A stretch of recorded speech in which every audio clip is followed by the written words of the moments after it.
Ó, a gente começou com a educação e misturou um pouco de economia. Voltando para a educação, eu queria saber por que a gente perde os poucos talentos que a gente tem, o cérebro da gente, como a gente faz para desenvolver mais esses talentos aí, não sei se é mais universidade, se é um tipo de prêmio para esse pessoal, porque a gente faz o cara aqui e ele, quando tá pronto, vai lá para fora. E por que a gente tem tão pouca tecnologia, a gente tem tão pouca registro de patentes e tudo mais? Vocês entendem o que dá para fazer para melhorar e por que acontece isso?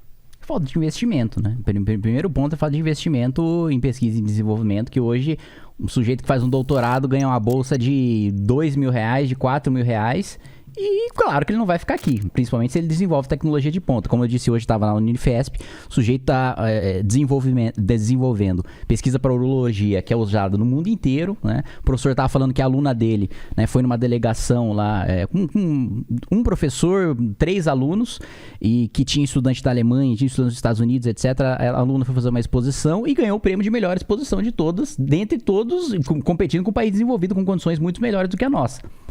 Essa menina, na melhor das hipóteses, vai ganhar uma bolsa de R$2.000. E aí não vale a pena ficar aqui, né? E para além disso, todos os entraves burocráticos que você tem para registrar a patente, né? A demora, todo o procedimento legal pelo qual você precisa passar.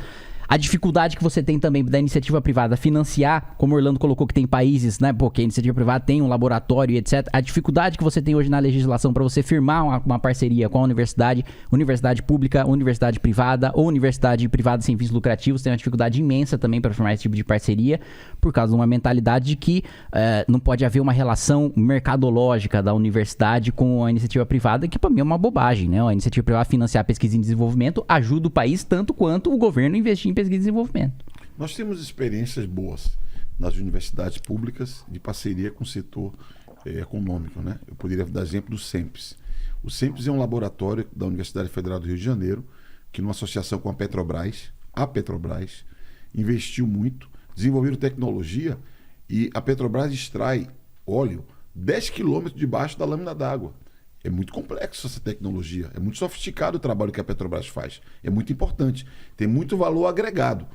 Então, aqui é uma boa experiência e eu considero que é muito importante que haja mais iniciativas comuns entre a universidade e a atividade econômica. Eu sempre fui militante na universidade e falava, olha, a universidade não pode ser uma torre de marfim isolada.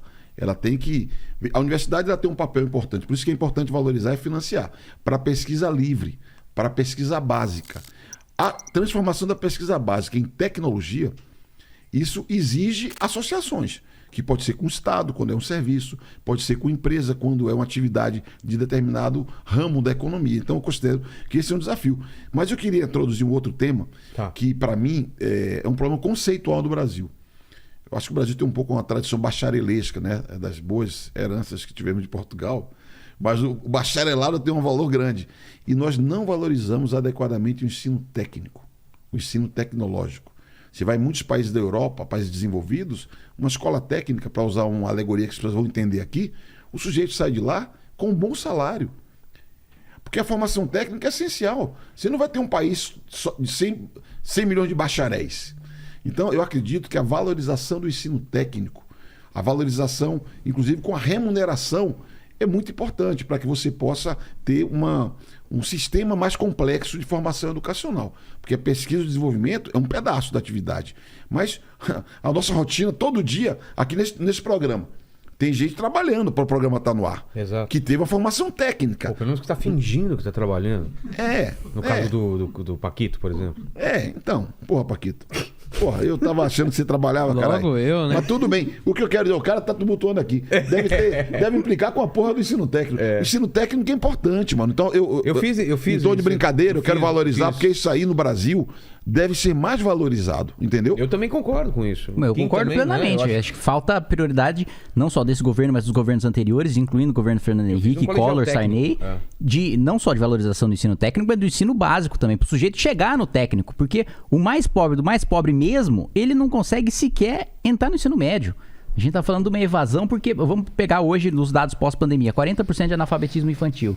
Isso vai se transformar em evasão. O cara que tem 6, 7, 8 anos de idade, não sabe ler, não sabe escrever, ele não vai continuar na escola. Ele vai chegar na primeira, segunda, terceiro ano, ele não vai conseguir acompanhar e vai sair da escola. ou continua na escola, né? Em alguns estados que tem progressão continuada, que você não faz análise, você não faz nenhuma avaliação do aluno. Tem estados que tem progressão continuada, que o sujeito tem aula no contraturno da matéria que ele vai mal, que ele tem reforço, etc. E que ele não sai enquanto ele não tiver passado naquela matéria.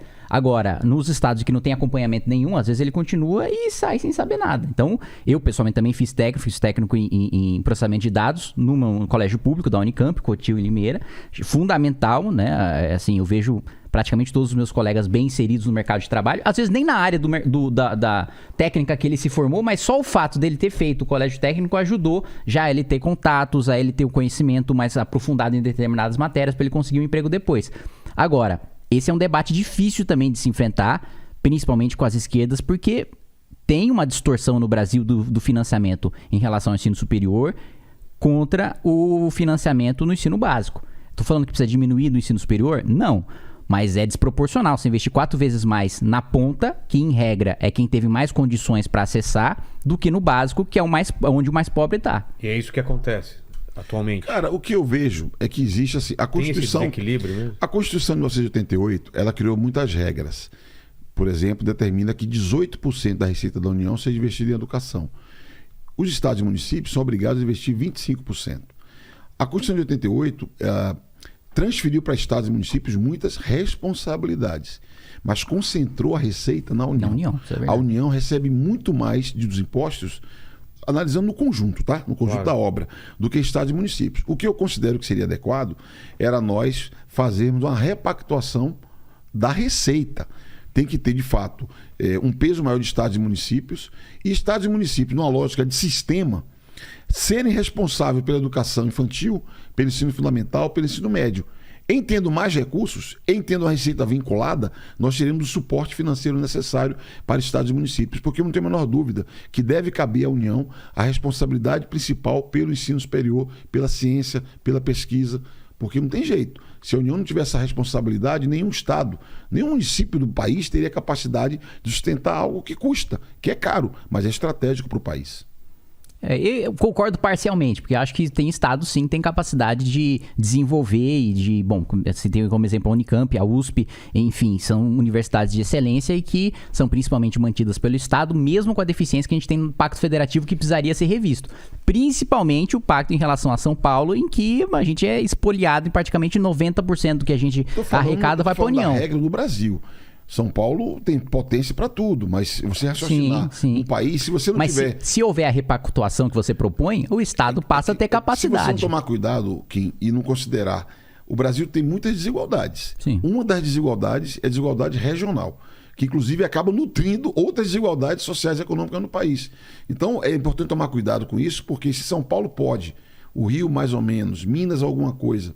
O conjunto do país tem dificuldade de sustentar pesquisa, desenvolvimento, ciência, universidade. Por isso que o papel da União é muito importante. Perfeito. Infelizmente, hoje a União concentra poder, concentra orçamento, e isso é utilizado pelos aliados do governo, e não é de hoje.